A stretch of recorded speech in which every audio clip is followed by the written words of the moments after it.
오늘의 말씀 보도록 하겠습니다. 사도행전 2장 46절에서 47절 말씀까지 보겠습니다. 제가 가지고 있는 성경으로 신약성경 190쪽이 되겠습니다.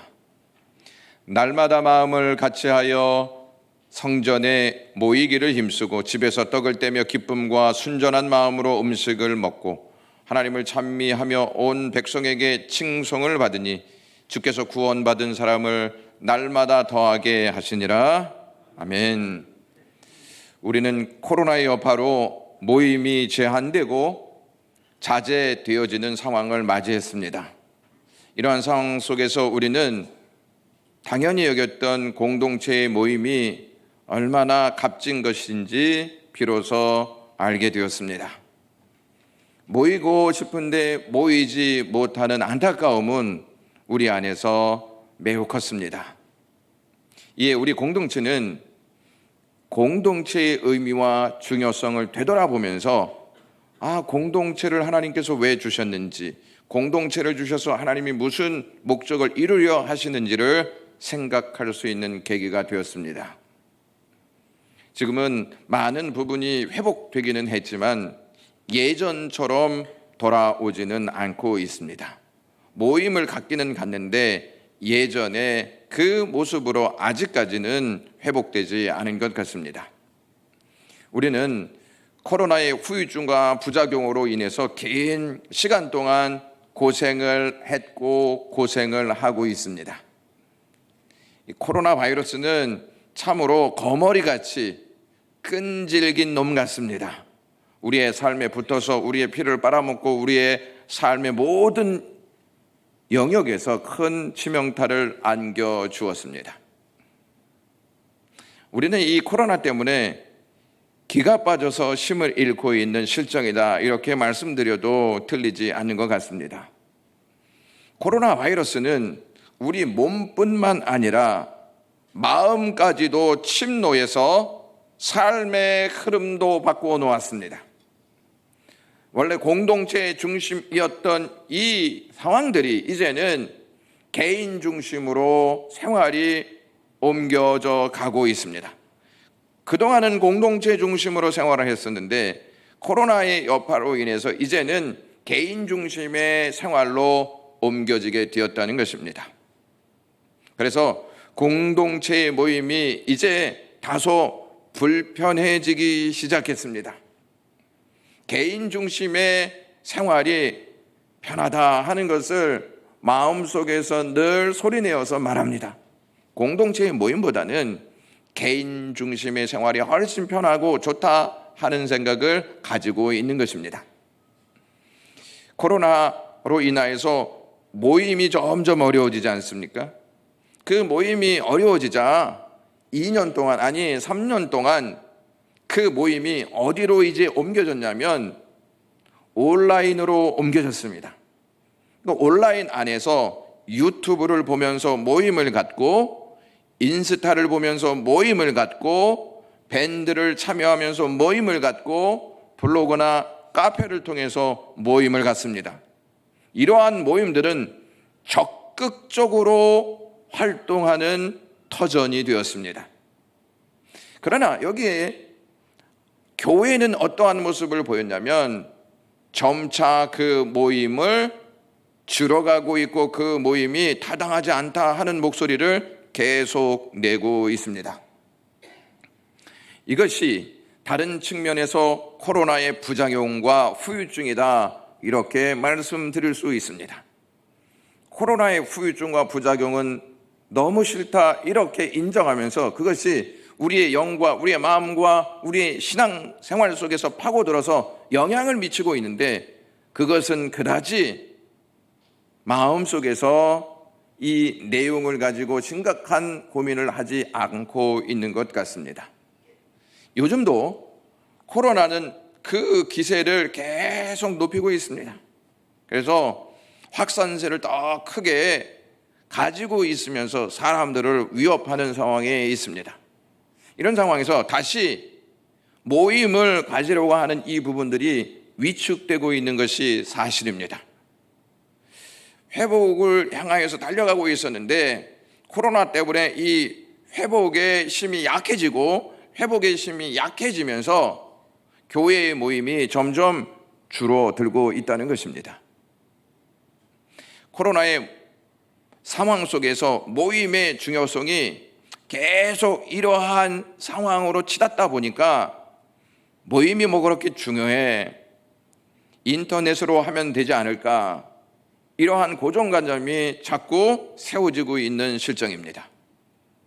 이러한 상황 가운데에서 오늘 우리에게 주시는 이 말씀은 다시 한번 하나님께서 불러 모아주신 교회의 모임이 얼마나 중요한지를 인식시켜 주고 있습니다. 우리는 코로나로 인해 한 번도 경험하지 못한 예배를 유튜브나 줌으로 드렸습니다. 처음에는 그것이 어색해서 아이고 빨리 대면 예배를 드렸으면 좋겠다 이런 갈망이 있었습니다. 하지만 점차 이것이 확산되고 이것이 편하게 자리 잡자 대면 예배보다는 비대면 예배가 더 편한 모습으로 우리가 예배할 수 있게 되었습니다. 교회에 가지 않고 있는 곳에서 하나님 앞에 예배 드리는 것이 얼마나 좋습니까, 여러분? 성도들 안에서 예배를 드리면 이 사람도 생각해야 되고 저 사람도 생각해야 하는데 이제 나 있는 그 장소에서 나 혼자 하나님과 대면하니 얼마나 좋겠냐 하는 것이죠. 그러나 가정이나 인터넷 방송을 통해서 예배 드리는 것이 앞으로 하나님께서 불러 모아주신 교회에 얼마나 큰 치명타를 줄지 생각하고 있느냐 하는 것입니다. 분명히 하나님께서 불러 모아주신 교회에 큰 치명타를 안겨주고 있는데 이 사실을 고려하지 않고 있다는 것입니다. 실제로 한국 교회가 인터넷 예배로 인해서 큰 피해를 당하고 있습니다. 교회에 모여서 하나님 앞에 예배드리는 이 모임이 절반 이상 축소되었고 혹은 3분의 1가량이 교회에서 떠나는 양상을 보이고 있습니다. 계속 축소된다는 것입니다. 코로나의 여파로 인하여서 계속 줄어들고 있다는 것입니다. 이러한 상황을 보면서 우리는 심각한 반응을 보여야 하지 않겠냐 하는 것입니다. 이것을 우려했던지 히브리서 기자가 히브리서 10장 25절에 이렇게 말씀합니다. 모이기를 피하는 어떤 사람들의 습관과 같이 하지 말라. 오직 권하여 그날이 가까움을 볼수록 더욱 그리하자 이렇게 말하고 있습니다. 분명히 모이기를 피하는 어떤 사람들의 습관이 있다는 것입니다. 하지만 하나님께서 불러 모아주신 하나님의 백성들은 그렇게 하지 말자 이렇게 선언합니다. 주님이 오실 날이 가까워질수록 우리는 모이기에 더욱 힘써야 한다 하는 메시지를 주고 있다는 것입니다. 여기에서 모이기를 피하다 하는 이 표현이 굉장히 중요한 표현입니다. 어떤 대상과 나의 관계를 끊어버린다는 것입니다. 그러니까 모임을 피한다 이 말은 그냥 오늘 모이지 마 이러한 의미에서의 피함이 아니고 어떠한 대상과 나의 관계를 끊어버린다는 말입니다. 하나님 안에서 저희가 모였는데 이 모임을 피했다 하나님과의 나의 관계를 끊어버리는 역사를 만들어낸다 하는 의미를 담고 있다는 것입니다. 이 표현이 사용된 가장 대표적인 말씀이 예수 그리스도께서 십자가에서 외치셨던 그 말씀이십니다. 나의 하나님 어찌하여 나를 버리셨나이까. 이 말씀을 통하여서 하나님과의 친밀한 관계가 끊어졌음을 알 수 있듯이 모임을 피한다 이 말은 곧 하나님과의 관계가 끊어져 버리는 상태를 말하고 있다는 것입니다. 굉장히 심각한 것인데 이 심각한 문제를 우리는 심각하게 받아들이지 아니하고 편한 모습으로 하나님 앞에 우리의 모습을 드리려 할 때가 참 많이 있다는 것입니다. 성도와 함께 모이도록 하나님께서 우리를 불러주셨습니다. 우리를 불러 모으신 분은 사람이 아니고 하나님이십니다. 하나님이 불러 모으셨기 때문에 하나님의 말씀에 따라 모여야 하고 하나님의 말씀에 따라 흩어져야 하는 것입니다.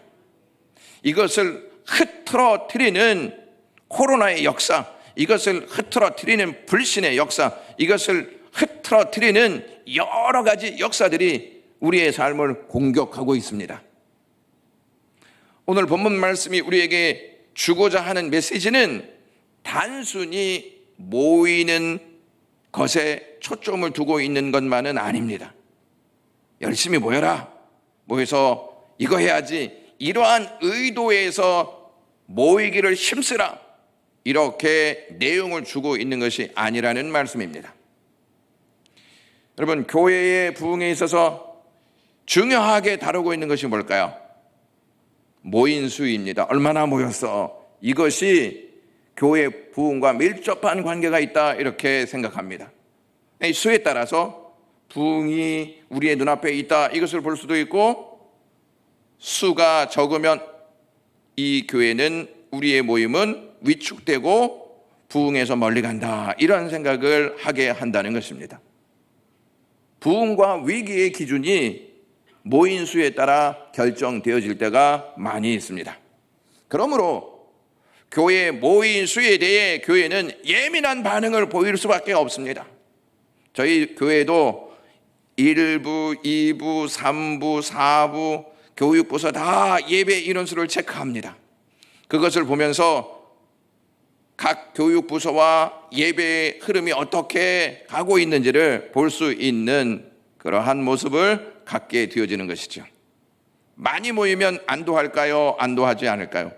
많이 모이면 부흥이 일어났다, 이런 생각에 미소를 짓는데요, 모인 수가 적었다 그러면 먼저 먹구름이 얼굴에 낍니다. 항상 장마가 오는 것이죠. 모인 수에 따라서 감정도 달라지는 것을 볼 수가 있습니다. 적게 모이는 것보다 많이 모이는 것이 낫지 않는가? 물론 그렇습니다.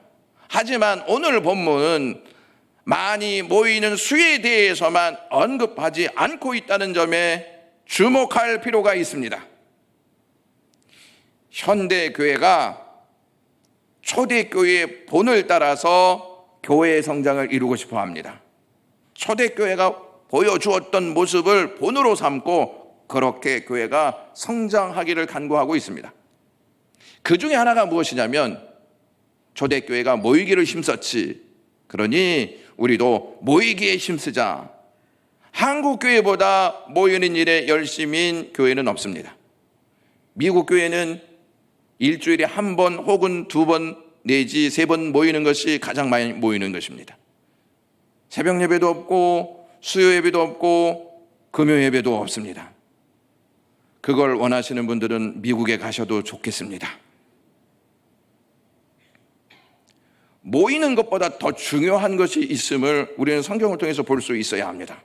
그것이 무엇이냐? 마음을 같이 하는 것입니다. 모이는 것보다 우리가 더 중요하게 보아야 할 것이 마음 자세다 하는 것을 여기에서 우리가 생각하셔야 한다는 말씀입니다. 이것을 놓치고 모이는 수만 강조한다면 그 모임이 얼마나 오래 갈지 미지수입니다. 여러분, 마음이 같이 통하지 않은데 얼마나 오래 갈 수가 있겠습니까? 공동체의 힘은 수보다 같이 하는 마음을 통해서 축적되고 발산됩니다. 으쌰으쌰 하는 것이 마음을 통해서 일어나는 것입니다.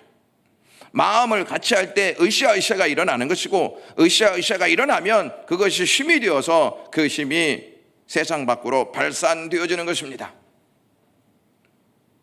수가 많은데 마음을 같이 하지 못하면 반드시 그 공동체에 문제가 발생하게 되어지고, 마음을 같이 하면 분열의 역사가 그 공동체에서 일어나는 것입니다.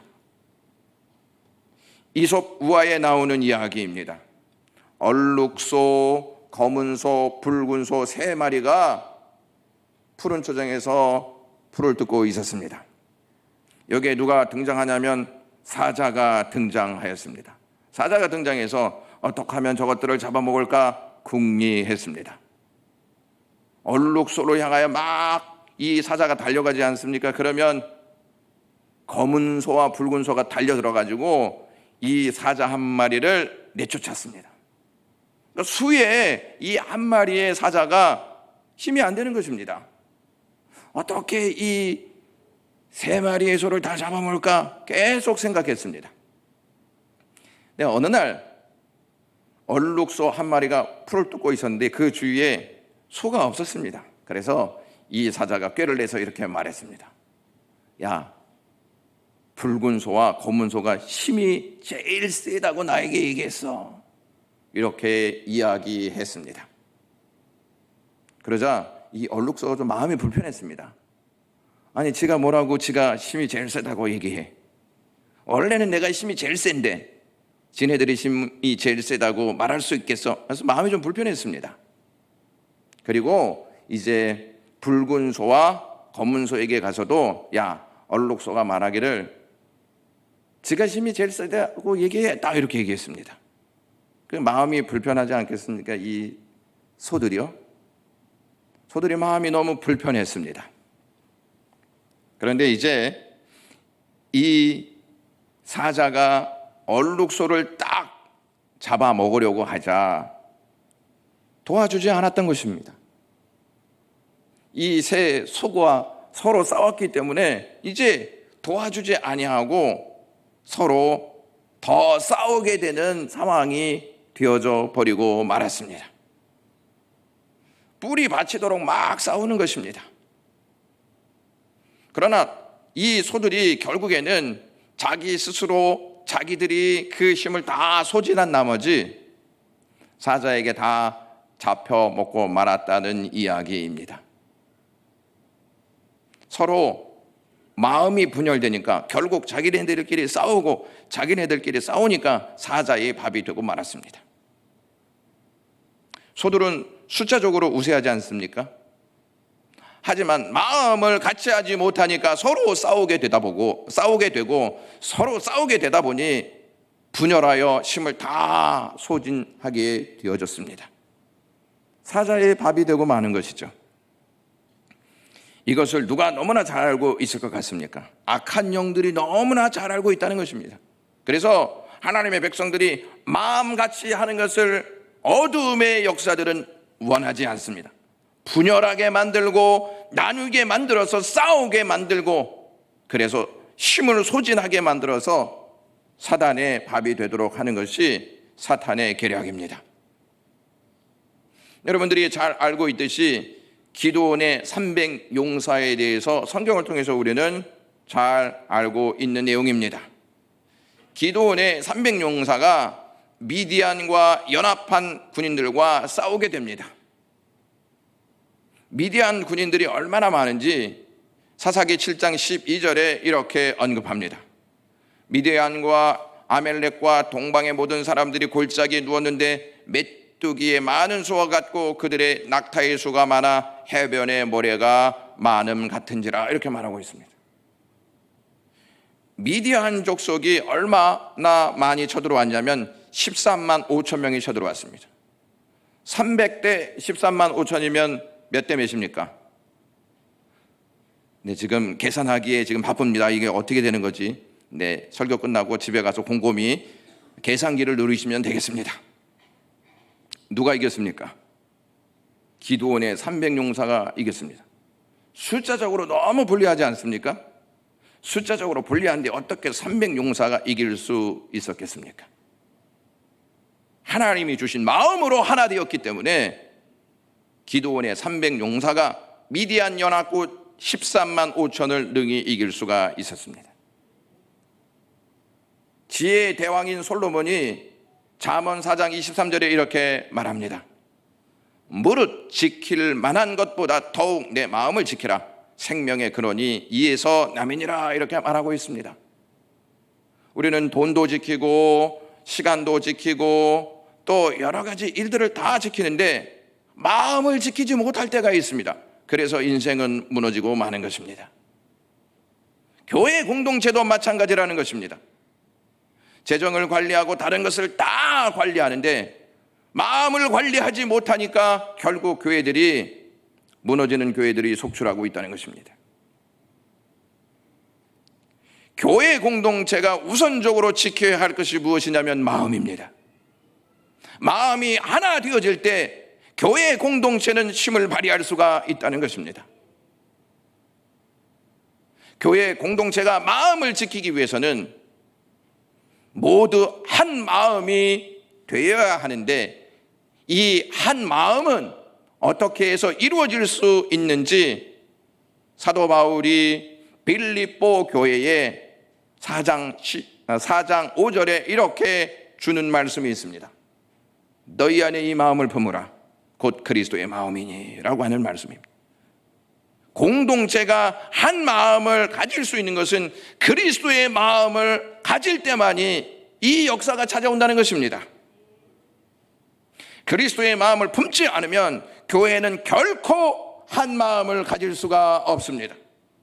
한 마음을 갖지 못한 교회는 하나님의 목적을 이룰 수 있는 교회가 될 수가 없습니다. 저희들이 읽었던 이 본문 말씀 보시면 기쁘고 순전했다 하는 말씀이 있습니다. 여기서 기쁘고 순전했다 하는 말씀은 어떠한 뜻을 가지고 있냐면, 마음을 열고 진지함을 갖고 서로를 대했다는 것입니다. 그러니까 마음을 여는 것이 우선입니다. 그리고 진지함을 갖고 서로를 대했다는 것입니다. 주님의 마음을 가지면 하나님이 부르신 하나님의 백성들에게 마음을 열고, 마음을 열면서 진지하게 서로를 대할 수 있는 자세를 갖게 되어진다는 말씀입니다. 서로를 영적인 안목으로 바라본다는 것입니다. 인간적인 눈으로 보지 않고 주님의 눈으로 본다는 것입니다. 여러분, 주님의 마음이 우리의 마음에 들어왔지 않습니까? 그러면 주님의 눈으로 보는 것이죠. 인간적인 눈으로 판단해서 평가하는 것이 아니고 주님이 그 사람을 보는 눈으로 그 사람을 보게 되어진다는 말씀입니다. 인간적인 눈으로 보면 외모도 보아야 하고, 어투도 보아야 하고, 수준도 보아야 하고, 그가 가지고 있는 지식도 보아야 하고, 그것을 판단해서 나와 관계를 맺을지 맺지 않을지를 다 결정하게 된다는 것입니다. 이 사람을 용납해야 하는 사람인지 용납하지 않는 사람이 되어야 하는 것지도 다 스스로가 판단한다는 것입니다. 주님의 눈으로 보면 하나님이 불러 모으신 공동체가 주님의 지체다. 주님의 지체인 우리 모두는 하나로 하나님의 영광을 위해서 살아야 한다 하는 목적을 갖게 된다는 것입니다. 육적인 눈으로 보면요, 이 사람도 싫고 저 사람도 싫습니다. 마음에 안 드는 것이죠. 마음에 안 드니까 상대도 하지 않는 것입니다.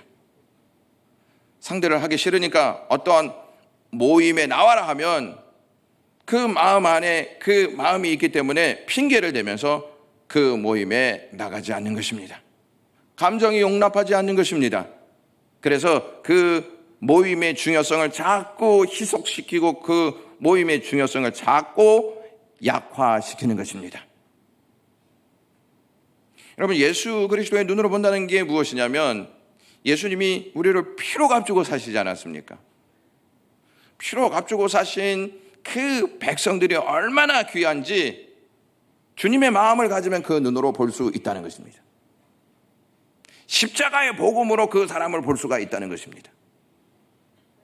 여러분, 우리가 하나님 앞에 기도할 때 주님의 마음을 주십시오 이렇게 간절히 기도하십니까?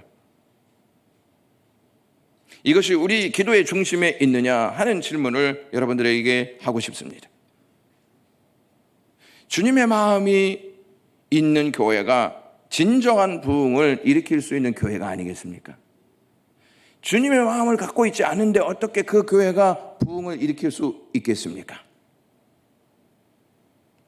목사도 주님의 마음을 가져야 하고, 장로님들도, 안수 집사님들도, 권사님들도, 집사님들도, 권찰님들도, 영광교회 모든 가족들이 동일하게 주님의 마음을 가져야 할 줄로 믿습니다.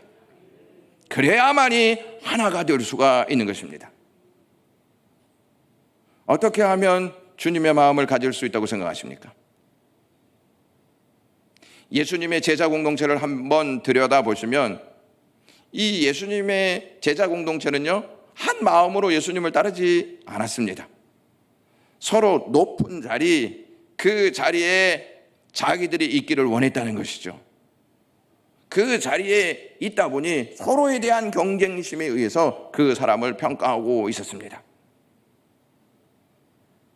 예수님께서 제자들에게 야, 이제 내가 예루살렘에 올라가서 제사장들과 서기관들, 종교 지도자들에게 고난받아 죽을 것이다.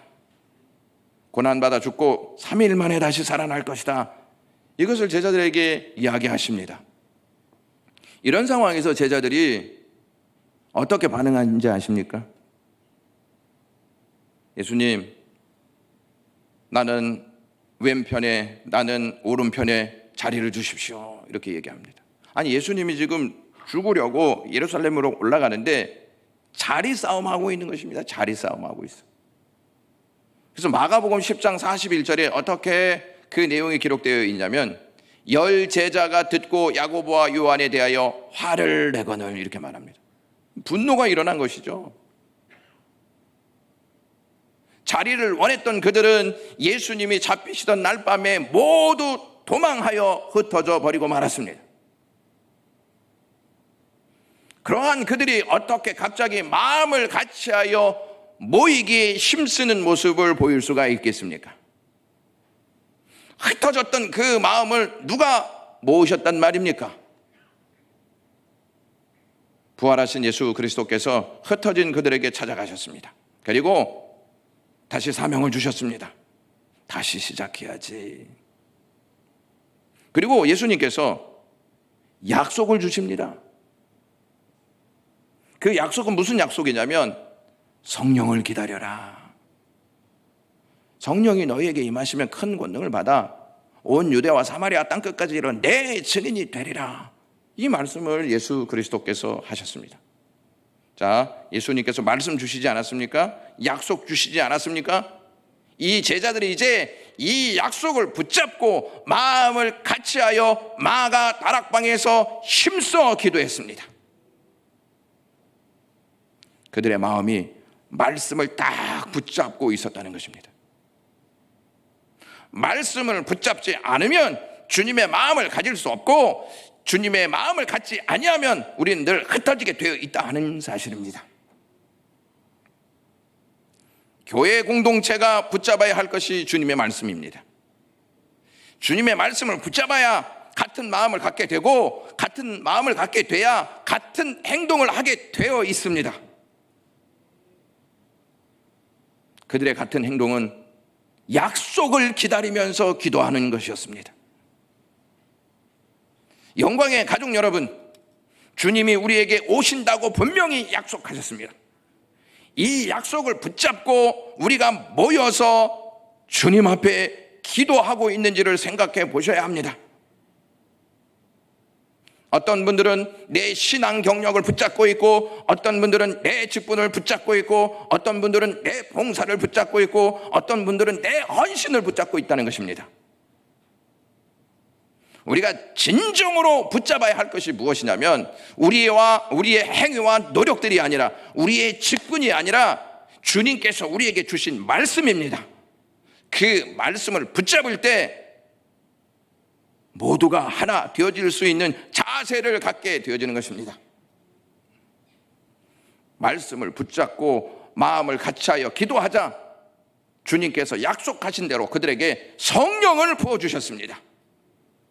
성령이 그들 가운데 임하자 한 분이신 예수님을 모시고 한 소망을 갖게 되고 한 사랑을 갖게 되고 한 믿음을 갖게 되어 교회라고 하는 역사가 탄생되었습니다.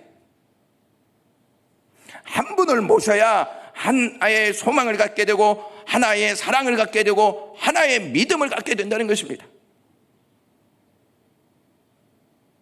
교회가 말씀을 붙잡지 않고 프로그램이나 세상적 유행을 붙잡을 때 교회는 결코 마음을 같이하여 같은 목적을 품지 못합니다. 교회는 말씀을 붙잡고 하나 될 때 성령께서 임하셔서 같은 마음을 갖게 하시고 같은 행동을 하면서 같은 기쁨을 나누면서 같은 목적을 위해 하나가 됩니다. 말씀으로 채워지는 마음이 하나가 되어지는 역사로 거듭나게 될 것이고, 성령께서는 그 마음 가운데 역사하셔서 같은 행동을 하면서 하나 되도록 역사하십니다. 성전에 모이기를 힘쓰고 집에서 떡을 떼며 라고 하는 이 본문 말씀이 있습니다. 성전에 모이기를 힘쓰고 이렇게 말하고 있습니다.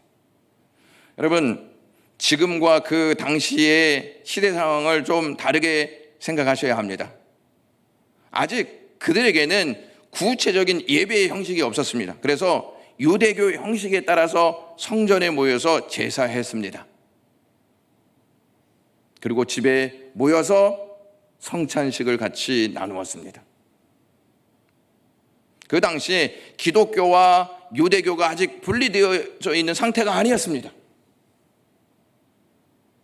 그러니까 교회의 제사 시간에 모여서 제사에 따라서 하나님께 예배했습니다. 이것이 초대교회 초창기의 모습입니다. 오늘 본문에 기록되어 있는 그 말씀이 그때 당시의 상황을 언급하고 있는 것입니다. 자, 그렇다면 우리가 좀 생각해 보아야 할 것이 있습니다. 그들이 모여서 어떠한 자세로 무엇을 했느냐 하는 것입니다.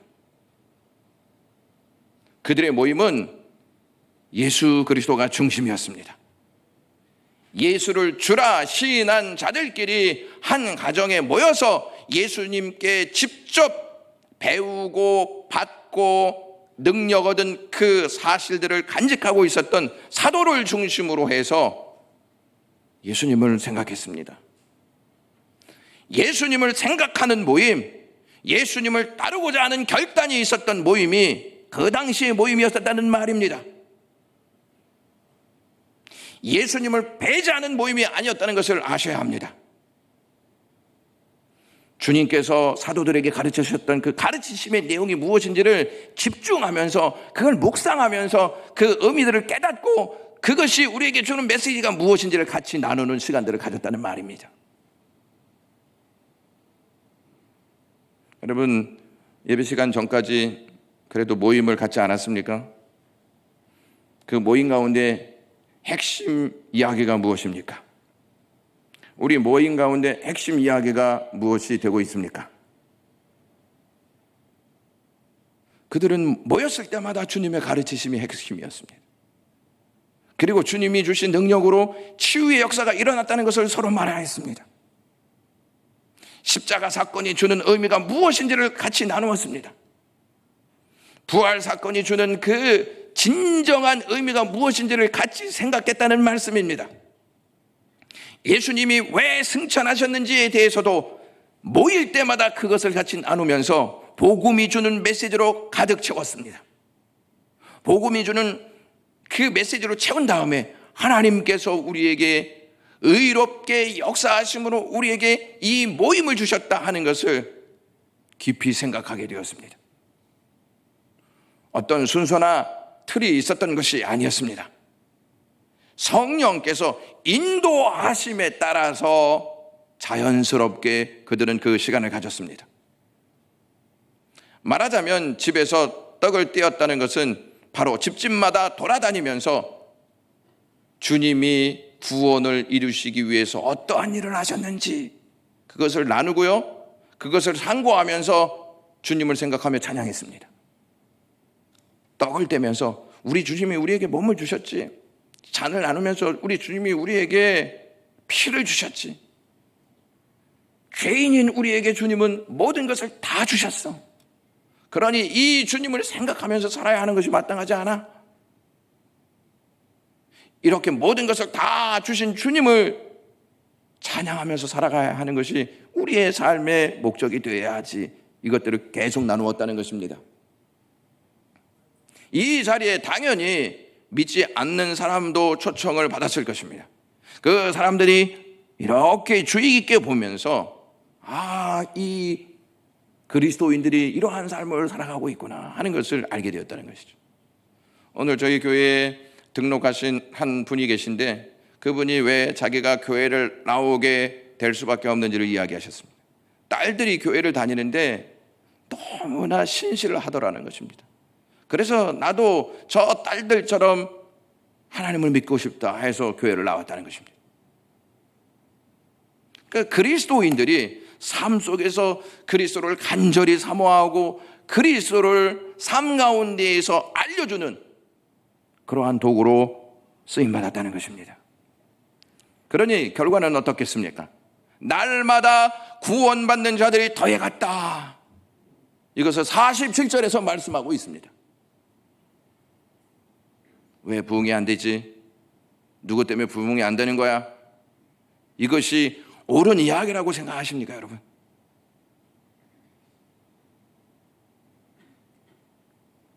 그들이 성전에 모이기를 힘썼던 것은 참된 구원의 감격을 누린 자들이 아직까지 율법에 매여서 성전 안에서 예배하였던 그 사람들에게 복음을 증거하기 위해서 성전에 모이기를 힘썼다는 말입니다.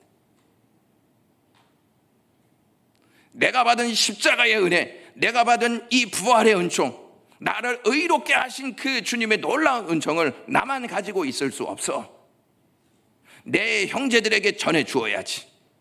그래서 성전에서 제사하면서 그들과 접촉을 가졌고, 그들과 접촉을 가지면서 마음 안에 있는 그 십자가의 복음을 그들에게 주기를 원했다는 것입니다. 그래서 모이기를 힘썼다 하는 말씀입니다. 그 마음이요, 초대교회의 하나된 마음이었습니다. 주님을 전하고 싶은 마음이 그들의 마음이었다는 말씀입니다. 내가 이런 사랑을 받았으니 내가 이런 사랑을 내 형제들에게 전해줌으로 그들도 주님의 사랑을 받을 수 있도록 하나님 앞에 세워야 하는 것이 우리의 삶의 사명이지. 동일한 마음이었다 하는 말씀입니다. 초대교회의 복음 전파는 그리스도인들이 나서서 했습니다. 여러분, 이게 사도행전을 보시면 복음 전파가 어디에서 이루어지냐면 회당에서 막 이루어집니다. 회당에서.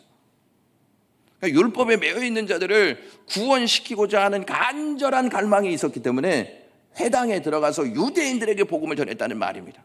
유대인들에게 복음을 전했다는 말은 그들이 내 형제이기 때문에 그들의 복음을 듣고 나와 같은 기쁨 속에서 하나님을 찬양하며 살아갈 수 있게 하고픈 마음이 간절했기 때문에 그러한 행동을 한 것입니다. 초대교회는 전도를 제외한 모든 행사는 신자들의 집에서 행하여졌습니다.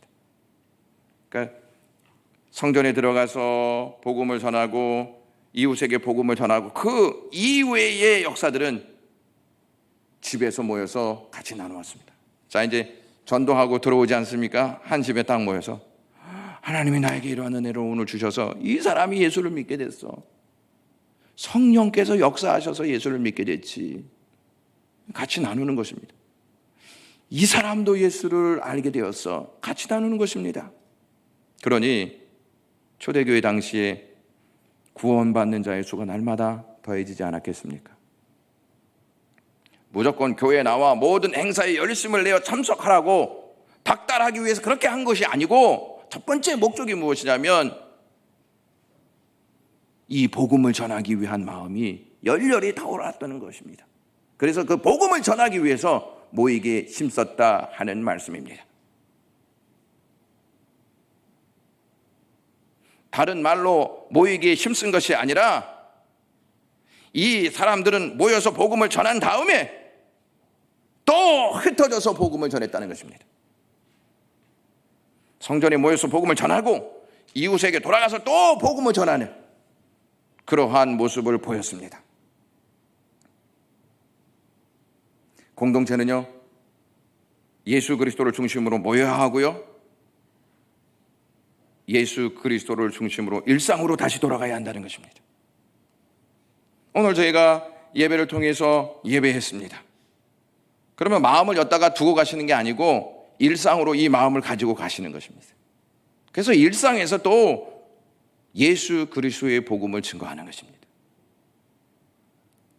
예수 그리스도의 마음은 성령을 통해서 우리에게 찾아옵니다. 성령께서 우리 안에 가득 차게 되어지다 보면 복음을 증거하고 싶은 간절한 마음이 생기는 것입니다. 자, 그래서 어떠한 결론을 딱 내리자면 47절에 이렇게 말씀합니다. 하나님을 찬미하며 온 백성에게 칭송을 받으니 주께서 구원받는 사람을 날마다 더하게 하시니라, 이렇게 말씀합니다. 여기에서 온 백성에게 칭송을 받았다, 이 말이 굉장히 중요한 말인데, 이스라엘 백성들로부터, 그러니까 예수를 믿지 않는 유대인들로부터 호감을 갖도록 매력을 발산했다는 것입니다. 야, 저 그리스도인들 놀라운데 어떻게 이런 상황에서 저렇게 행동할 수 있을까? 막 호감과 매력을 줄 수 있는 삶이 그들에게 있었다는 것입니다. 야, 저 사람들 저렇게 삶 속에서 주님을 중심으로 살아가고 있어. 나도 저들과 같이 삶을 살고 싶다 하는 그러한 모습을 보여줬다는 말입니다. 그 당시에 유대의 총독이었던 폴리니우스라고 하는 총독이 트리안 황제에게 보낸 서신서가 이제 발견이 되었는데, 그 서신서에 어떠한 내용이 기록되어져 있냐면 그리스도인들이 어떠한 삶을 살아가고 있는지를 이렇게 이야기했습니다. 그들은 법 이상을 실천하는 사람들이었다. 그러니까 말만 그리스도의 삶을 말하지 않고 삶 속에서 그리스도를 표현했다는 것입니다. 그래서 그도 트리안 황제에게 그들은 법 이상을 실천하는 사람이었다, 이렇게 말하고 있는 것입니다. 사랑하는 영광교회 가족 여러분, 이 주위에 있는 이웃들에게, 야, 영광교회 다니는 사람들은 예수의 향기가 있어. 영광교회 다니는 사람들은 법 이상을 초월하는 실천을 가진 사람들이야.